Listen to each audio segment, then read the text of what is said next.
Masih bersama saya Budiman Tanurjo di Satu Meja. Dr. Marius Wijayarta, Ketua Yayasan Pemberdayaan Konsumen Kesehatan Indonesia. Ampul diperjualbelikan, vaksin diproduksi oleh home industry dan kemudian dipasarkan melalui jualan online. Betul. Betapa rapuhnya sebetulnya pengawasan ini? Sebetulnya memang tadi Pak Badar mengatakan pengawasan ada di Badan POM. Tidak pernah disebut apakah yang di Badan POM hanya legal atau ilegal. Oke. Ya, jadi di peraturannya nggak ada tuh. Ya. Pokoknya pembinaan dan pengawasan obat dan makanan ada di Badan POM. Ada di Badan POM. Oke. Jadi sekarang ini setelah 2014 dia digundulin Badan POM. Oke. Ada mulai dari Permenkes nomor 30, pembinaan dan pengawasan di puskesmas. Jadi yang melakukan menteri dengan aparatnya dan kepala dinas kesehatan provinsi sampai kota. Lalu juga di ayat 2 bisa bekerja sama dengan organisasi profesi. Jadi Badan POM sudah tidak dianggap di situ. Ya. Maaf ya Pak Badar. Ya. Lalu kita lihat peraturan nomor 35, standar loh, mereka buat namanya standar tuh. Pembinaan dan pengawasan di apotek itu tanggung jawab Kementerian Kesehatan. Copy paste di pasal 9 semua ini ada copy paste ya tadi di Kementerian Kesehatan, Dinas Kesehatan mulai dari provinsi sampai kota. Lalu kita lihat lagi Permenkes yang nomor 58. Pembinaan dan pengawasan di sarana rumah sakit untuk kefarmasian itu tidak ada Badan POM juga. Pembinaan pengawasan ya tadi di kementerian dalam hal ini Dirjen Pelayanan Farmasi dan Alat Kesehatan dan di Dinas Kesehatan mulai dari provinsi sampai kota. Jadi setelah 2014 Badan POM tidak bisa ngawasin pembinaan dan pengawasan. Jadi selama 2 tahun kemungkinan vakum. Vakum? Iya. Oke. Dari kepengamatan saya. Karena dia tidak punya aparat tuh di Dinas Kesehatan. Kalau Badan POM kan masih punya balai-balai. Tapi balainya jangan buat tidur, nih balai POM. Kalau balai-balai itu kan tempat tidur. Oke, Pak Marius, saya ke Brigjen Agung lagi. Betul kalau dari temuan Bareskrim di lapangan memang karena kelemahan atau kekosongan aturan itu terjadi sehingga kemudian sampai ampul diperjualbelikan, vaksin jadi home industry dan lain sebagainya? Iya, kami fokus pada pengungkapan kasus. Jadi sejauh mana mekanisme pengawasan oleh kesehatan ataupun oleh Badan POM itu di sisi lain, karena itu saya melihatnya itu untuk jalur yang resmi. Kami berada di jalur yang tidak resmi. Sehingga kita memastikan jalur yang tidak resmi ini apakah masuk ke jalur yang resmi. Itu juga menjadi perhatian kita. Dan kita melihat ada titik-titik yang ternyata mereka bersinggungan. Di jalur yang resmi juga bisa kemasukan barang dari jalur yang tidak resmi. Inilah yang kemudian kita fokuskan, kita lihat problemnya kita bagi menjadi 2. Menjadi problem sebelum ini terungkap. Ini kita harus mengidentifikasi seberapa banyak vaksin yang sudah diproduksi dan didistribusikan kemana. Ini mesti harus kita cari. Dan kemudian pasca ini sudah terungkap, tentunya kita akan melihat ke depan tidak ada lagi. Bagaimana kita sekarang memotong rantai produksi vaksin palsu ini bisa kita lakukan. Salah satunya tadi bagaimana memusnahkan botol-botol itu. Aturan sudah ada, tentunya harus memastikan itu bisa dilaksanakan. Dalam temuan Bareskrim, ya, yang terjadi itu sudah diproduksi secara massal atau masih skala home industry? Skalanya home industry tergantung seberapa ada botol. Oh, tergantung ada botolnya diproduksi karena seperti itu. Ya. Oke. Dari tersangka-tersangka itu sudah ada keterlibatan oknum di apotek atau oknum di rumah sakit?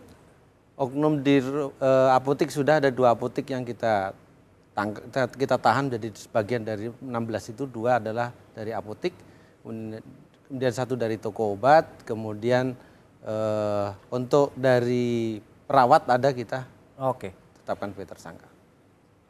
Apakah rumah sakit yang terlibat itu menjadi konfidensial bagi publik atau ditutup atau seperti apa sebetulnya? Rumah sakit mana ya katakanlah yang membeli atau menggunakan vaksin palsu itu sendiri? Kita ingin memastikan bahwa rumah sakit sebagai instalasi kesehatan itu bisa bermanfaat maksimum. Dan tentunya kita juga dalam proses penegakan hukum ini tidak ingin bias. Kita ingin fokus bahwa ini perbuatan oknum, perorangan atau suatu sistem yang sudah dibangun. Ini perlu untuk memastikan sebagai suatu korporasi yang melakukan, tentunya kami harus menemukan fakta-fakta dan bukti yang lebih kuat. Sehingga kita ingin memastikan bahwa kita jangan sampai bias dalam proses penegakan hukum. Meskipun juga tujuannya melindungi masyarakat. Pasti nantinya siapapun dalam proses penegakan hukum akan dibawa ke pengadilan dan itu akan terbuka bagi kita semua untuk mengetahui. Oke, Dokter Hinggi Indra, bagi orang tua yang sekarang khawatir anak-anaknya sudah divaksin secara benar atau tidak, bagaimana sebenarnya solusi yang Anda tawarkan? Sebetulnya sekarang sudah terjadi kejadiannya. Jadi kita kan untuk ke depan dan kita lihat anak-anak kita. Kita lihatlah dia sehat atau enggak. Kalau sehat berarti alhamdulillah anak itu tidak mendapat efek dari yang tidak kita inginkan akibat vaksinasi sebelumnya. Kemudian kita mempunyai dokter, kan dokter anak biasanya mempunyai dokter pribadi masing-masing. Kembalilah ke dokternya. Kembali ke dokter anak. Betul. Oke. Tanyakan, dok, yakinkan kami bahwa dokter memberikan vaksin yang asli. Tentunya sekarang zaman komunikasi, kita bisa bertanya apa saja dan harus dijawab pula oleh dokter dengan sejujurnya. Yang demikian kalau kita yakin, ya kita tinggal meneruskan jadwal imunisasi yang berikutnya. Kalau memang meragukan, vaksin itu bisa diulang. Dan ternyata apabila sudah divaksin, kalau divaksin ulang pun akan meningkatkan titer antibodi atau Tapi bagaimana sebenarnya membedakan ini orang anak-anak sudah divaksin, tapi membedakan vaksin yang asli atau yang palsu sebetulnya? Agak sulit itu, agak sulit sebetulnya. Agak susah. Ya, jadi kalau saran Anda sebaiknya ya diimunisasi ulang saja. Sebetulnya kan jadwal imunisasi itu berkala, ada ulangannya dengan maksud memberikan.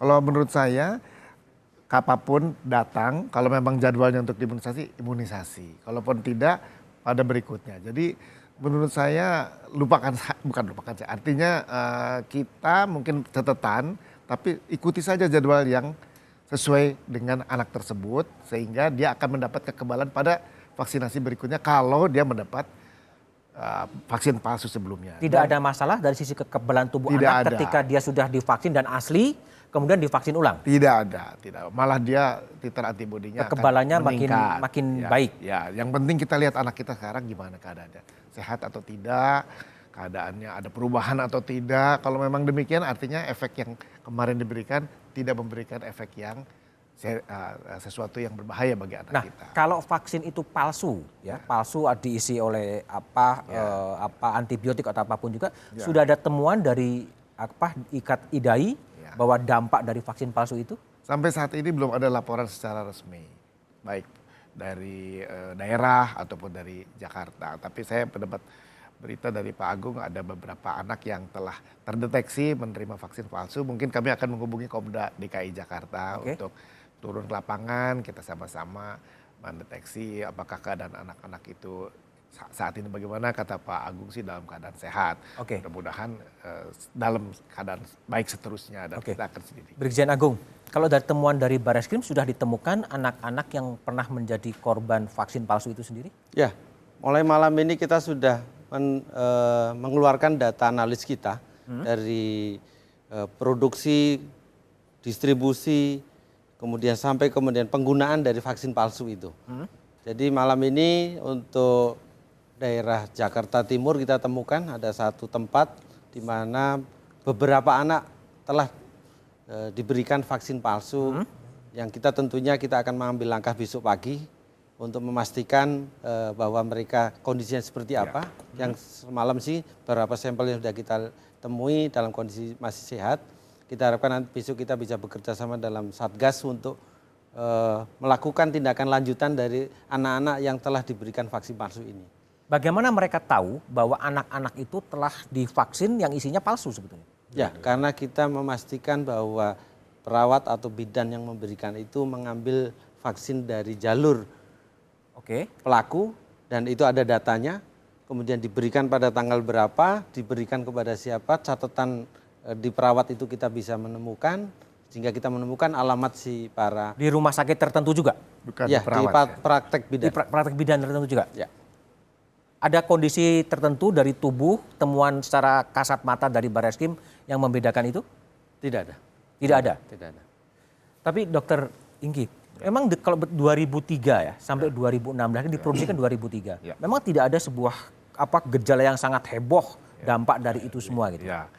Jadi kalau misalnya itu produksinya massal, Oke. kemudian diberikan kepada jumlah yang banyak sasarannya, sehingga vaksin yang diberikan itu tidak memberikan kekebalan, tentu akan terjadi kejadian luar biasa. Misalnya wabah atau penyakit yang berbahaya atau menimbulkan kecacatan.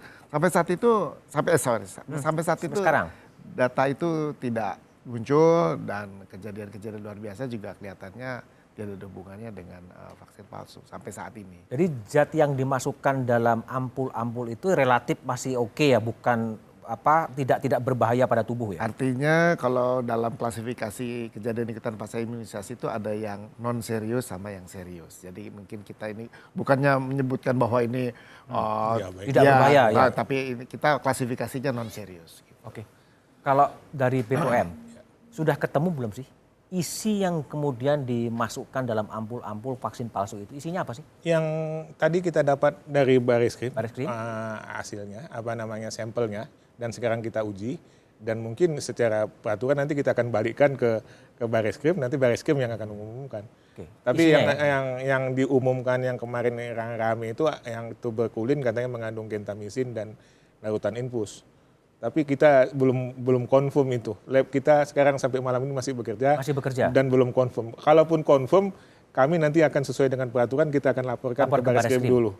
Karena itu kan barang bukti, jadi kita tidak bisa langsung diumumkan di masyarakat. Itu ada aturannya, jadi mungkin kita taat peraturan saja.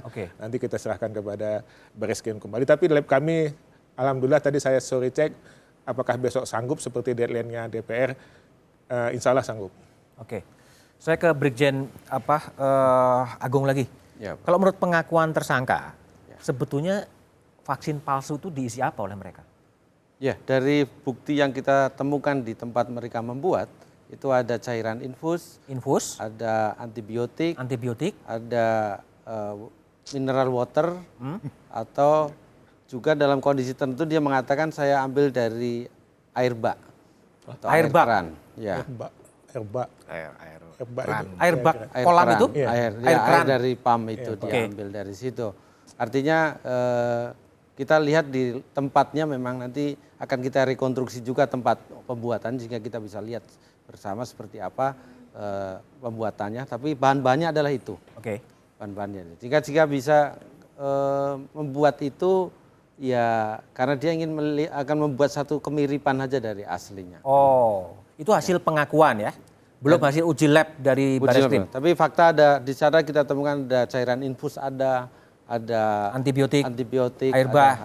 Ya. Kalau dari temuan-temuan para saksi dan tersangka, motif yang paling utama dari tersangka-tersangka itu semata-mata soal ekonomi? Ini adalah motif kejahatan, Pak. Jadi motif kejahatan adalah tidak ada pikiran lain kecuali mendapatkan apa yang dia mau dengan cara apapun. Cara inilah yang dilakukan sekarang dengan membuat vaksin palsu ini. Dan cara itulah yang kita bisa melihat bahwa mereka mengabaikan semua aturan mereka. Itulah kejahatan. Jadi saya pikir motif kejahatan inilah, perilaku jahat inilah yang kita lawan. Kita harus hentikan ini dan kita kalau masih ada harus kita kejar dan kita tangkap. Tapi jahat kan tidak mencelakakan ya? Ada yang mencelakakan. Ada yang mencelakakan. Ya. Bagaimana pemerintah menyelesaikan dan menuntaskan kasus yang menimbulkan kehebohan? Jawabannya setelah jeda berikut ini.